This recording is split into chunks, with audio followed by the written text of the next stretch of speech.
जय बिहार। सबसे पहले महान आस्था का पर्व छठ की हार्दिक शुभकामनाएं, ढेर सारी बधाइयाँ। आज मैं आप लोग से बिहार विधानसभा चुनाव 2025 के बारे में बात करूंगा। सबसे पहले मैं आपको बता देना चाहता हूं कि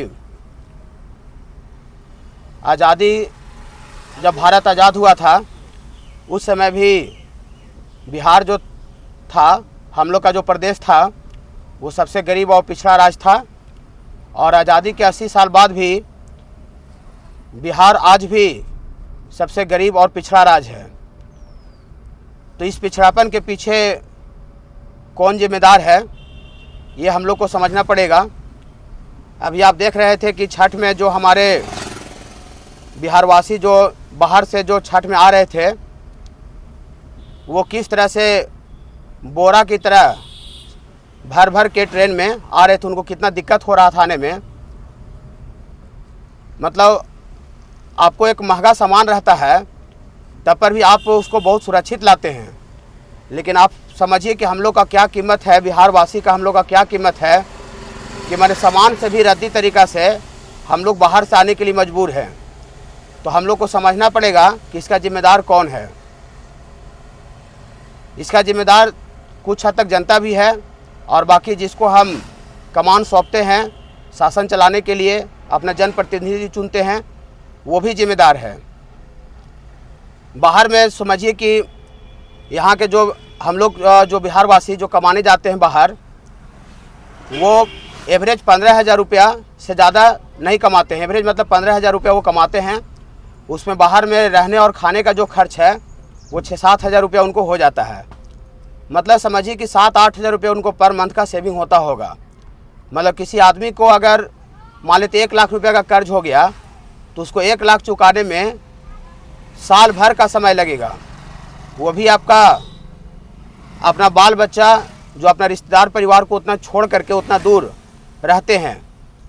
तो अब हम लोग को समझना पड़ेगा कि इस स्थिति को सुधारने के लिए, ये तो मान लेते हैं कि जो अनपढ़ आदमी उसका कहानी हुआ, और जो मान लेते हैं कि पढ़े लिखे भी जो युवा हैं उनको भी कोई भी रोजी रोजगार के लिए उनको भी बाहर ही जाते हैं, तभी रोजगार उनको मिलता है।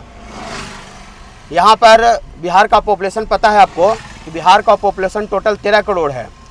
तो 13 करोड़ के हिसाब से समझिए कि यहाँ पर कितना इंजीनियरिंग कॉलेज, चाहे मेडिकल कॉलेज, चाहे नर्सिंग कॉलेज कितना है, वो उंगली पर गिना जा सकता है। 2-4 होगा या 5 होगा, इससे ज़्यादा नहीं होगा। मतलब आपको एक अच्छा बेहतर शिक्षा भी लेना है तो शिक्षा के लिए भी बाहर जाना पड़ेगा। अगर मान लेते हैं बिहार में आप रह के शिक्षा ले भी लिए, पढ़ाई कर भी लिए, तब पर भी आपको शिक्षित होने के बावजूद भी रोज़गार के लिए बाहर जाना पड़ेगा। तो ये स्थिति है बिहार का। तो अब हम लोग को समझना पड़ेगा, इस बार आपका जो चुनाव है बिहार विधानसभा 2025, उसमें आप एक बेहतर जो पार्टी है जो आपका पलायन और शिक्षा और रोज़गार का बात करता है, इस बार अपना कीमती वोट उसी को दें। पहले सिचुएशन ऐसा था कि मान लेते हैं कि 2 पार्टी थी, एक बीजेपी और एक राजद। तो दोनों का दोनों चोर ही है। मान लेते हैं कि मजबूरी होता था कि हम भाई इसको चुन करके नहीं उसको चुनेंगे। तो दोनों चोरे पार्टी है। इसमें आपका फ़र्क इतना है कि कोई 4 रुपये का चोरी किया है, कोई 2 रुपये का चोरी किया है। तो यहाँ का जनता के पास ऑप्शन नहीं था, मतलब एक अच्छा विकल्प ढूंढने का। लेकिन इस बार आपके सामने विकल्प के रूप में जनसुराज आया है। तो इस बार एक बार जनसुराज पर भरोसा करें।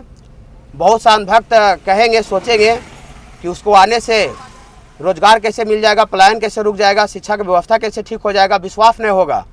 तो आप थोड़ा सा इमेजिन कीजिए, आप जब 2005 के पहले जब ये लालू का राज था, जंगल राज था, तो उसमें आपको विश्वास नहीं होता होगा कि हम नीतीश को चुनेंगे, नीतीश को चेंज करेंगे, नीतीश कुमार को लाएंगे।